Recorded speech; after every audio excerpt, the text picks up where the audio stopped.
When a 93-year-old woman living peacefully on her small family ranch received a letter from her neighborhood HOA, she thought it was just a simple misunderstanding. But what followed shocked her and everyone around her. The HOA, armed with strict rules and little compassion, began pressuring her to make costly changes to the land she had cared for her entire life. Threats of legal action and fines soon followed, and neighbors who once smiled now looked the other way. Alone and overwhelmed, she tried to reason with them, but no one listened. That's when her son, a retired Navy SEAL, got wind of what was happening. He hadn't planned to come back so soon. After decades of service and a quiet life away from it all, he thought his mother was safe on the land that had been in their family for generations. But the moment he heard her voice trembling on the phone, he knew he had to step in. What the HOA didn't expect was that this quiet old ranch came with a son trained to fight for what's right. And he wasn't just any man. He was someone who knew how to read between the lines, stand his ground, and never back down. What happened next would turn a quiet conflict into something no one saw coming. The ranch wasn't just a piece of land, it was part of their family's story. Nestled at the edge of a quiet town, it had been in her hands for over 60 years. She raised her kids there, buried her husband under the old oak tree, and poured her heart into every inch of the place. She grew vegetables, kept a few animals, and waved at the mailman every morning. But now a handful of HOA board members claimed her fences were non-compliant, her barn too rustic, and her garden unsightly.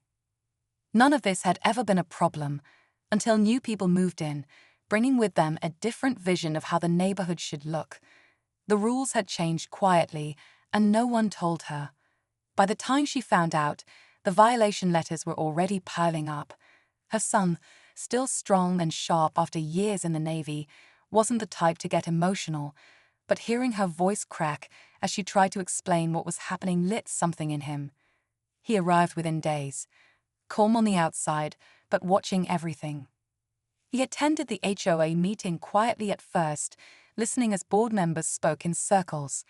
Something about their tone felt off, too rehearsed, too rigid, and then he saw it. A detail buried in the paperwork that changed everything. Buried in the thick stack of papers was a line that didn't sit right with him, something about a proposed zoning adjustment and future development plans. He read it twice, then a third time. The HOA wasn't just nitpicking about fences and gardens. They were laying the groundwork for something bigger. It looked like there was a quiet push to repurpose parts of the neighborhood for upscale housing or commercial use. And his mother's ranch, it sat right in the path. He started asking questions, polite but direct. The board gave vague answers, avoided eye contact, and suddenly, the meeting ended early. That night, someone left a note on the ranch gate. No return address, just a typed message saying, "You're making this harder than it needs to be." It wasn't signed, but the message was clear.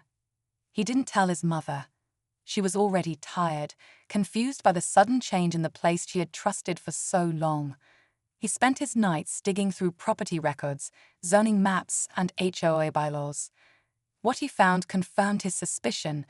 The board had been quietly changing the rules, with just enough notice to satisfy legal requirements, but not enough for most residents to catch on.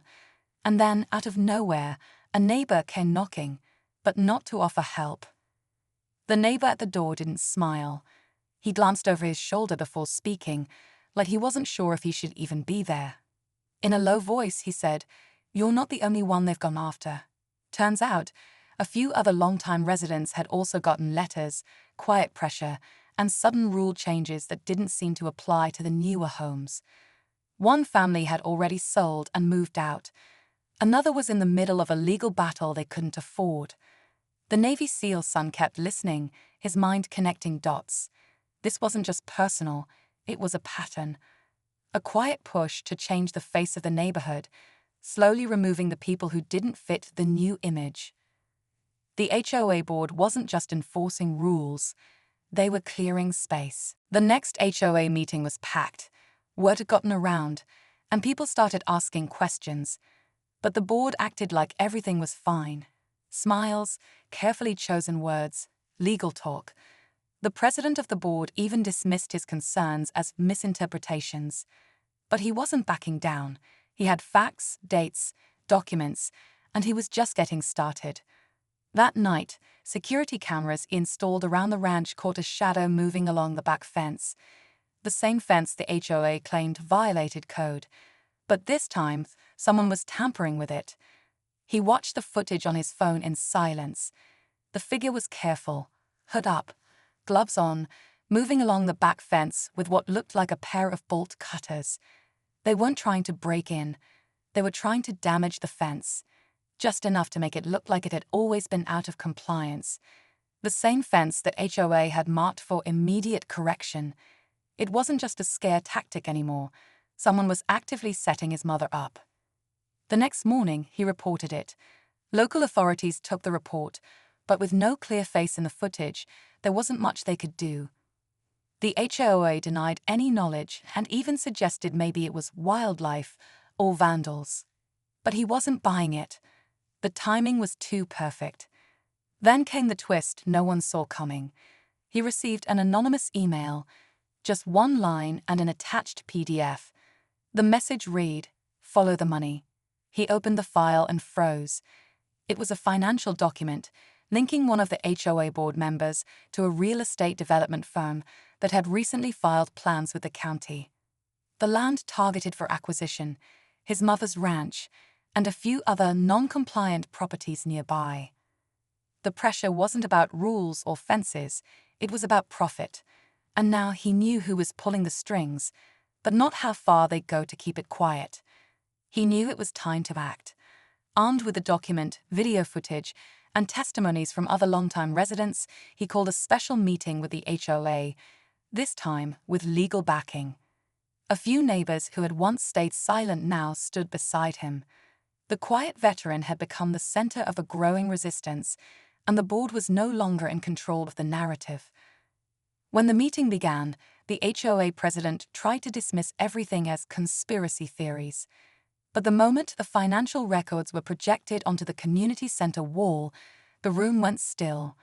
A board member had been funneling insider information to a developer, quietly paving the way for land grabs. And his mother's ranch was next in line. The developer's plans, recently uncovered through public records, had already outlined a luxury housing project with renderings that erased every trace of the old homesteads. The pressure worked. The crowd turned. Board members began shifting blame, and within days, 2 of them resigned. The development deal was put on hold pending investigation, and the HOA's shady tactics were exposed to local media. But just as things began to settle, a certified letter arrived at the ranch, this time not from the HOA, but directly from the real estate firm. No more middlemen, no more pretending. The letter simply read, "We're not done yet." He read the letter carefully, then tucked it back into the envelope without a word. They weren't done, but neither was he. This time, though, he didn't need to fight alone. The story had spread. Local news, social media, even a veterans group picked it up. People rallied behind his mother, seeing the bigger picture. This wasn't just about a ranch or an HOA. It was about standing up to greed, protecting family, and refusing to be pushed out of your own home. The real estate firm tried to backtrack, claiming the letter was standard procedure, but it was too late. The county opened an ethics review. A local journalist started digging deeper, and the remaining HOA members voted to freeze all enforcement actions until further review. One by one, neighbors who had once stayed quiet began restoring their gardens, repainting their barns, and taking back their voice. As for the ranch, it stayed exactly where it was. The fence got repaired, not removed. The old oak tree still stood tall, and his mother went back to waving at the mailman every morning, as she always had. Her son, he stayed close now, just in case. In the end, the fight wasn't just about land. It was about respect, legacy, and knowing when to stand your ground, even when the odds say you shouldn't.